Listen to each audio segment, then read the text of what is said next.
나이트클럽에서 총격 사건이 발생해 3명이 숨지고 2명이 다쳤습니다. 또 3살 아이가 살인 혐의로 수배 중인 여성과 엄마를 쏴 다치게 하는 사건이 벌어졌습니다.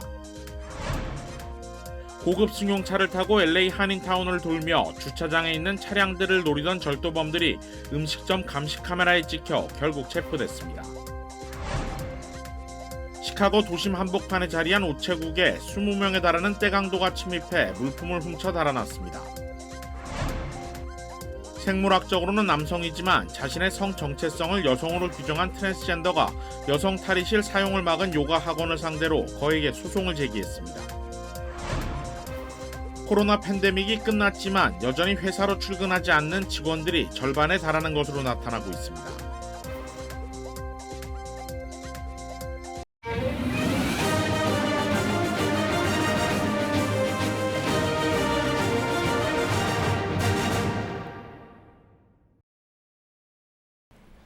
시청자 여러분 안녕하십니까? KBS 아메리카 뉴스입니다. 정부가 국가부채 한도를 초과해 채무 불이행, 즉 디폴트에 직면할 거란 예상 시점이 열흘 앞으로 다가왔습니다. 이에 대한 우려도 점차 커지고 있습니다. 보도에 김양순 기자입니다. 바이든 미 대통령과 야당인 공화당의 수장 케빈 메카시 하원 의장이 미국의 부채 한도를 늘리기 위한 협상을 재개합니다. 이달 들어 3번째 대면 협상으로 의회가 부채 한도를 늘려주는 조건으로 연방 지출을 얼마나 삭감할지가 핵심 쟁점입니다. 바이든 대통령은 앞서 G7 정상회담을 마치고 돌아오는 에어포스 1에서 메카시 의장과 통화했다면서도 책임을 야당인 공화당에 돌렸습니다. I can't guarantee that they wouldn't force a default by doing something outrageous. 메카시 의장 역시 연방정부의 지출 삭감 없이 부채 한도를 높이지 않겠다는 기존 입장을 굽히지 않았습니다. If you were to give your child a credit card and they charged up the limit and you just raised the limit year after year after year till this credit card you owe so much on it. 이어 이번 주에 협상이 타결되지 않는다면 다음 주 예정됐던 의회 휴회를 취소하고 하원 문을 열겠다고 밝혔습니다. 협상 교착 상태가 계속되자 제닛 옐런 미 재무장관은 다음 달 1일 미국이 채무 불이행에 직면할 거란 기존 전망을 재확인하며 시간이 열흘밖에 남지 않았다고 경고했습니다. 금융시장에선 실제 채무 불이행 사태가 일어나진 않겠지만 협상이 늦어질수록 금융시장의 혼란이 가중될 것을 우려하고 있습니다.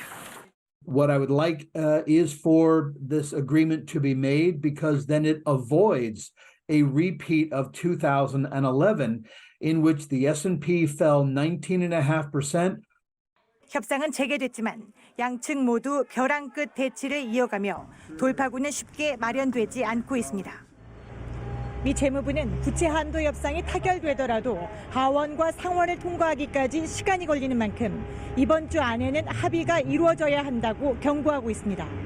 워싱턴에서 KBS 뉴스 김양순입니다. 나이트클럽에서 총격 사건이 벌어져 다수의 사상자가 발생했습니다. 보도에 김경일 기자입니다. 어제 새벽 1시 30분쯤 미주리주 캔자스시티 한 나이트클럽에서 여러 발의 총성이 울렸습니다. 신고를 받고 출동한 경찰은 이미 클럽 건물 안팎에서 2명이 숨진 채 쓰러져 있었고 다른 희생자 1명은 병원에 도착하자마자 목숨을 잃었다고 밝혔습니다. 2명의 부상자 중 1명은 위독한 상태라고 덧붙였습니다. 경찰은 체포의 결정적인 정보를 제공하는 사람에겐 최대 $25,000의 보상금을 지급한다고 밝혔습니다. 인디애나주에서는 3살 아이가 엄마와 엄마 친구를 총으로 쏴 부상을 입혔는데 집을 방문했던 엄마 친구는 살인 혐의로 수배 중인 여성이었습니다. 경찰은 지난 18일 오후 8시쯤 라파이시안 아파트에서 3살 아이가 발사한 총에 21살 엄마와 지역 주민인 엄마의 친구 23살 트레이션 스미스가 총상을 입었다고 밝혔습니다. 부상자들은 병원으로 옮겨졌는데 생명에는 지장이 없는 것으로 알려졌습니다.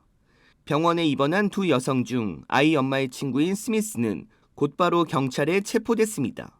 총상 환자가 병원으로 이송되면 경찰에 알리도록 돼 있는데 스미스는 일리노이주에서 살인 혐의로 지명수배가 내려져 있었던 것입니다.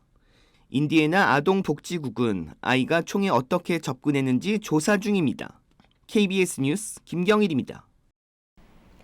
사소한 시비로 언쟁을 벌이다 총격 사건으로 이어지는 일이 잇따라 발생했습니다. 캘리포니아주 롱비치 경찰국은 지난주 토요일 밤 10시 45분쯤 웹스터 애비뉴와 스프링 스트리트 인근 도로에서 총격이 발생했다고 밝혔습니다. 경찰 조사에 따르면 총격 사건에 연루된 용의자는 각자 다른 차를 몰고 있던 2명의 여성입니다.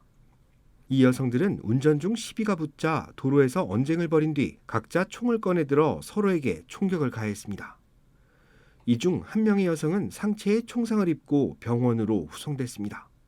사건 몇 시간 뒤인 어제 새벽 2시 25분에도 같은 롱비치시에서 총격 사건이 벌어졌습니다. 경찰에 따르면 이번에는 남성 2명이 언쟁에 휘말렸고 이 중 한 명이 총을 꺼내들고 다른 남성에게 총격을 가했습니다. 피해자는 여러 발의 총상을 입어 중태에 빠졌습니다. 고급차를 타고 차량들을 털어오던 절도범들이 한 식당 감시 카메라에 잡혀 체포됐습니다. 박시몬 기자입니다. 지난달 28일 한인타운의 한 식당 주차장입니다. 흑인 남성 한 명이 BMW 승용차에서 나오더니 음식점 주차장에 세워진 다른 차량으로 다가갑니다. 남성은 전화기에 있는 플래시라이트를 켜고 차량 내부 이곳저곳을 살핍니다. 한 바퀴 둘러본 남성은 타고 온 차량 트렁크에서 무언가를 꺼내들고 다시 한번 해당 차량으로 다가가더니 차량 유리창을 깨고 각종 귀중품을 훔친 뒤 타고 왔던 차를 타고 유유히 사라집니다. 누가 유리창을 깨졌다. 그래서 가보니까 유리창 깨고 딱 가져간 거예요. 그래서 절도범들은 식당의 손님이 가장 붐비는 시간인 저녁 7시쯤 범행을 저지르는 대담함을 보였습니다. 절도범들이 물건을 훔쳐 달아나기까지는 채 1분이 걸리지 않았습니다. 식당에 있는 CCTV 영상이 용의자를 검거하는 데 결정적인 역할을 했습니다. 절도범들은 또 고급 승용차를 타고 고급 차들이 주차된 곳을 찾아다니며 의심의 눈초리를 피하는 치밀함을 보이기도 했습니다. BMW 고급차 타고서 우리 집에 고급차가 많이 와요. 많이 오는데 그 차가 도둑이라는 걸 어떻게 알아요? 그리고 얘가 그때 저녁 한 7시 몇 분인데 라이트를 켜놓고 편안하게. 결국 식당 업주는 절도범들의 범행이 담긴 CCTV 영상을 경찰에게 건넸고 경찰은 해당 차량의 번호판을 추적해 이들을 잡을 수 있었습니다. 식당 업주는 자신의 업소가 타운에서 가장 안전한 지역이라고 생각했었는데 이제는 그 경계선이 무너진 것 같다며 한숨을 내쉽니다. 지금은 어디든지 안전한 곳이 없어요. 그러니까 웨스트웨이는 차 안에다가 가방이나 뭐 골프채 이런 거 뭐 돈 많이 나가는 걸 놓지 말고 내리셔야 돼요. 날이 갈수록 늘어나고 있는 절도 행각을 피하기 위해서는 본인 스스로가 피해를 입지 않도록 각별히 주의해야 한다고 치안당국은 당부했습니다. KBS 뉴스 박시몬입니다. 이번에는 시카고 도심 한복판에 자리한 우체국이 떼강도들의 표적이 됐습니다. 우체부들이 사용하는 만능 열쇠가 분실돼 2차 범죄에 대한 우려도 커지고 있습니다. 시카고 지역 언론은 오늘 오전 0시 35분쯤 제임스 R. 톰슨 센터에 자리한 우체국에 20명에 달하는 떼강도가 침입하는 사건이 벌어졌다고 보도했습니다. 이들은 유리로 된 출입문을 깨고 침입했으며 우체국 내부에 있는 물품을 훔쳐 달아났습니다. 경찰은 이들이 수표가 들어있는 편지와 우체부가 사용하는 만능 열쇠를 노린 것으로 추정되고 있다고 전했습니다. 곧이어 2차 범죄로 확산될 가능성이 높다는 겁니다. 우체국은 우편함 보안을 강화하기 위해 우체부들이 사용하고 있는 만능 열쇠를 전자식으로 전환할 것을 추진하고 있다고 밝혔지만 언제쯤 정착될 수 있을지는 미지수입니다. 생물학적으로는 남성이지만 자신의 성 정체성을 여성으로 규정한 트랜스젠더가 여성 탈의실 사용을 막은 요가 학원을 상대로 거액의 소송을 제기했습니다. 뉴욕주 법원에 따르면 트랜스젠더 딜런 마일스는 맨해튼에 자리한 요가 학원을 상대로 $500만 소송을 제기했습니다. 사건은 지난 4일 마일스가 수업을 마친 뒤 옷을 갈아입기 위해 들어간 여자 탈의실에서 벌어졌습니다. 마일스는 성전환 수술을 받지 않고 여성 호르몬 주사를 맞고 있었기 때문에 학원 측이 여성 탈의실을 이용할 수 없다고 고지했는데도 이를 무시하고 들어갔고 옷을 벗은 마일즈를 본 여성 회원들이 학원 측에 강력하게 항의한 겁니다. 마일즈는 개인의 성적 지향성을 이유로 특정 시설의 이용을 거부하는 것을 금지하고 있는 뉴욕주의 인권법을 근거로 소송을 제기하면서 여성 탈의실을 사용하지 못하도록 한 조치가 자신에게 수치감과 굴욕감을 줬다고 주장했습니다. 차 위에 경관을 매달고 도주한 용의자에게 5년의 징역형이 선고됐습니다. 경찰의 명령을 어긴 채 돌진하는 차량 위로 한 경관이 올라탑니다. 차에 올라탄 경관은 권총을 겨누며 차를 멈출 것을 명령해보지만 운전자는 그대로 출발합니다. 경관은 빠른 속도로 질주하는 차에서 떨어지지 않기 위해 차의 지붕을 꼭 잡아봅니다. 하지만 비포장 도로에 접어드는 순간 충격을 이기지 못하고 튕겨져 나갑니다. 사건은 지난 2021년 5월 5일 일리노이주에서 벌어졌습니다. 차량에서 떨어진 경관은 허리가 부러져 업무 복귀에 1년이 소요됐습니다. 재판에서 용의자 데니스 가이더 주니어는 경관이 차량 위로 올라 총을 겨누어 생명의 위협을 느껴 도주한 것이라고 주장했지만 재판부는 이를 수용하지 않았습니다. 용의자는 결국 5년형의 징역을 선고받았습니다. 팬데믹이 끝났지만 여전히 회사로 출근하지 않는 직원들이 절반에 달하고 있는 것으로 나타났습니다. 아예 새로운 근무 형태로 정착하고 있다는 진단입니다. 보도에 윤범수 기자입니다. B2B 미디어 회사에서 디자인 디렉터로 일하는 김민수 씨. 자녀를 학교에 데려다 준 뒤 출근하는 곳은 집 2층에 마련한 사무 공간입니다. 김 씨는 팬데믹 초기부터 지금까지 쭉 집에서 원격 근무를 이어가고 있습니다. 한 1년 전에 저희 회사 측에서 이제 저희 직원들에게 서베이를 보냈어요. 이제 재택근무에 대해서 어떻게 생각하는지 서베이를 보냈는데 거의 한 80% 이상이 재택근무를 원한다고 대답을 해서 근무 형태가 바뀌면서 김 씨는 가족과 함께하는 시간이 늘어난 반면 일과 여가의 구분은 희미해졌습니다. 무엇보다 거주 환경이 달라진 것은 가장 큰 변화입니다. 저희 회사 원무들 같은 경우는 뭐 집세와 물가가 조금 낮은 타주로 좀 이사 가는 경우도 있었고요. 저 같은 경우도 LA 카운티에서 오렌지 카운티로 이사를 했습니다. 팬데믹이 끝난 지금 원격 근무는 정착되는 모습입니다. 원격 근무 소프트웨어 개발 업체 스쿠프 테크놀로지가 4,500개 회사들의 근무 형태를 조사한 결과 58%가 원격 근무를 허용하고 있다고 밝혔습니다.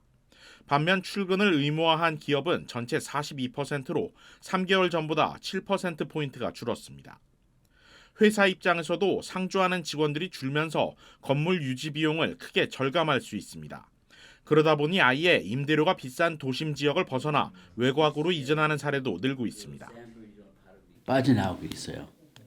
그리고 중요한 거는 들어오는 테넌트를 없는 거예요. 사람들은 리버사이드 카운티, 오렌지 카운티 쪽으로 많이 이사 들어가니까 그 사무실도 찾게 되면 그러면 그 동네에서 찾죠. 팬데믹 이후에도 원격 근무가 유지되고 많은 비즈니스들이 도심에 돌아오지 않으면서 한인타운의 오피스 공실률도 늘어난 상황. 새롭게 정착한 근무 형태가 한인타운의 부동산 지형 변화로까지 이어지고 있습니다. KBS 뉴스 윤범수입니다. 내일은 사무실 공실률 증가에 따라 주거 공간으로 전환하고 있는 LA 한인타운의 모습을 이어서 보도합니다. 다음 소식입니다. 얼바인 경찰국은 경찰을 사칭한 사기 범죄가 급증하고 있다며 시민들의 주의를 당부했습니다. 경찰에 따르면 용의자들은 얼바인 경찰의 내부 사정을 잘 알고 있는 것으로 추정되며 실제 경찰들이 사용하는 번호로 전화를 거는 등 치밀한 수법을 사용하고 있습니다. 이들은 전화를 받은 사람이 사기 범죄에 연루됐다고 겁을 주면서 신용카드나 은행 정보를 요구합니다. 경우에 따라 거액의 송금을 요구하기도 하는데 사건 조사를 진행하기 위해 필요한 금액이라고 주장합니다. 얼바인 경찰국은 용의자들이 실제 얼바인 경찰국의 번호를 도용하기 위해 가짜 IP 어드레스로 위장하는 스푸핑 기술을 사용하고 있는 것으로 추정된다고 밝혔습니다. 그러면서 경찰은 절대 신용카드나 은행 정보를 요구하지 않는다며 이 같은 요구를 받았을 경우 응대하지 말고 경찰에 신고해야 한다고 권고했습니다. 맞춤형 광고를 제공하는 TV 업체가 과도한 개인정보 수집으로 논란에 휩싸였습니다.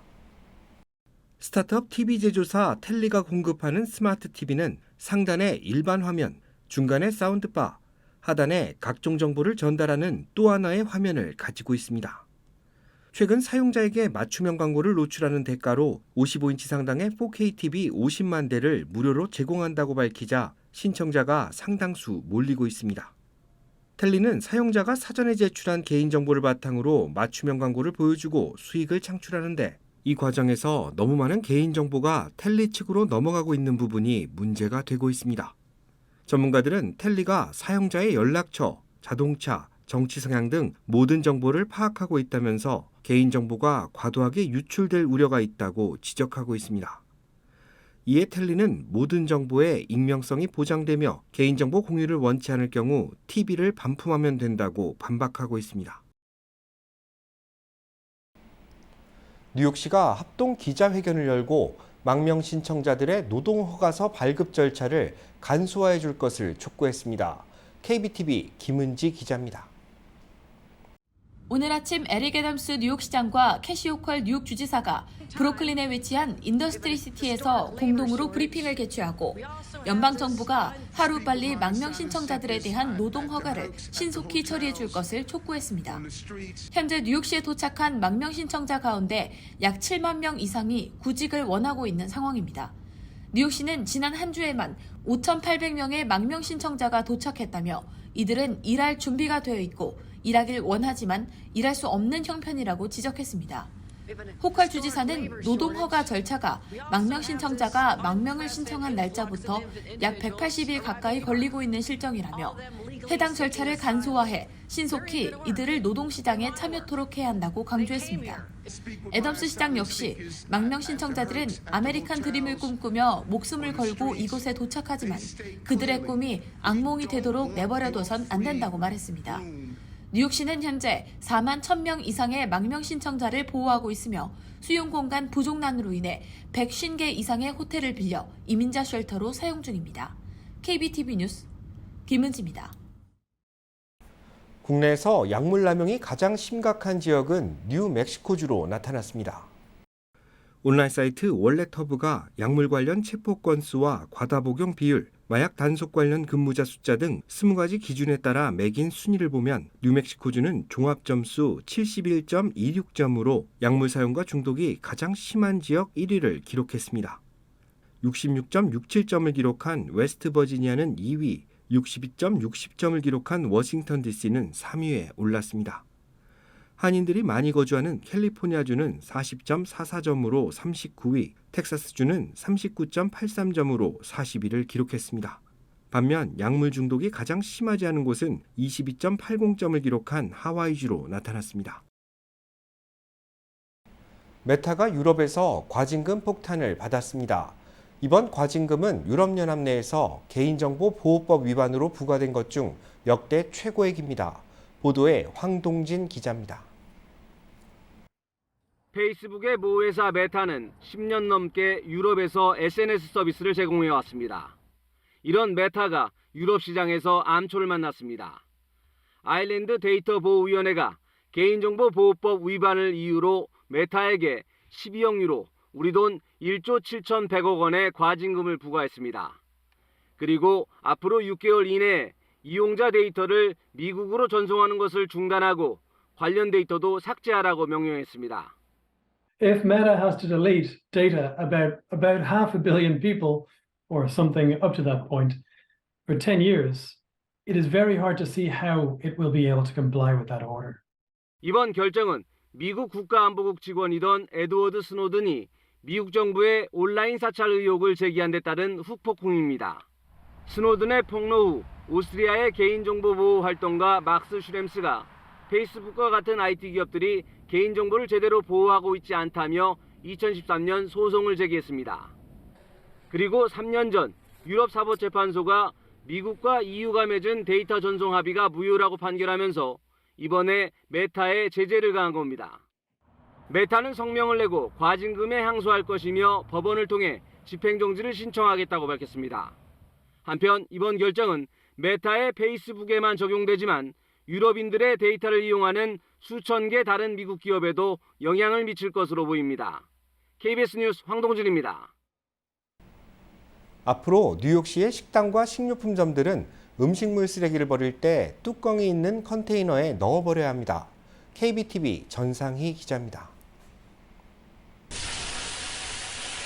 뉴욕시 위생국이 발표한 새 규정에 따르면 음식물 쓰레기를 배출하는 식당과 식료품점, 식료품 도매점, 케이터링 업체 등은 앞으로 음식물 쓰레기를 봉투에 넣어 길가에 내놓아서는 안 되며 반드시 뚜껑이 있는 밀폐된 컨테이너에 넣어 배출해야 합니다.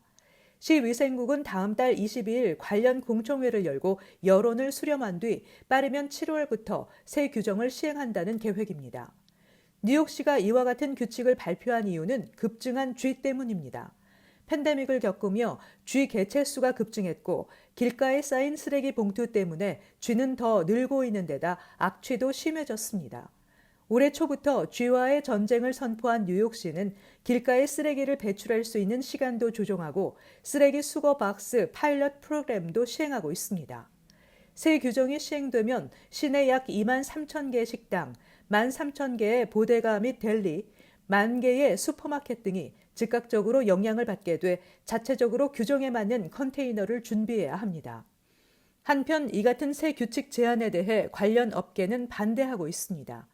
뉴욕시 접객연맹은 식당 안에 음식물 쓰레기를 보관해둘 공간이 없는 것은 물론 길거리에 컨테이너를 설치하는 것도 어렵다며 시 정부는 쥐 퇴치를 위한 다른 방법을 모색해야 한다고 반발했습니다. 레스토랑 업주들은 추가적인 일거리가 생기게 되며 쓰레기 수거 속도 역시 오히려 늘어질 것이라고 지적했습니다. 뉴욕시에서 상업용 쓰레기 규모는 연간 쓰레기 생산량의 절반 이상을 차지하며 약 80억 파운드에 달하는 것으로 집계되고 있습니다. KBTV 뉴스 전상입니다.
KBS 아메리카 뉴스 마칩니다. 시청해주셔서 고맙습니다.